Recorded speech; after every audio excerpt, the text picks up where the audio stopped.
On July 19, 2024, Zimbabweans in the UK will protest to demand the release of over 77 activists detained in Zimbabwe. Among them is Jameson Timber, a key opposition figure.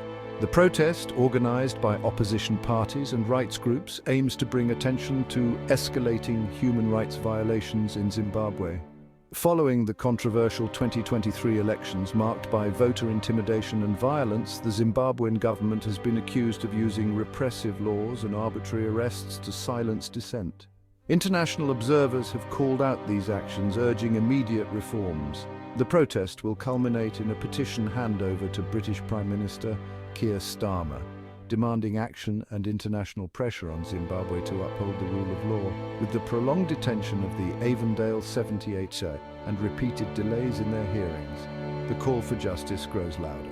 Join the movement. Don't forget to like, subscribe and turn on the notification bell so you don't miss any updates from Zim News Live YTS.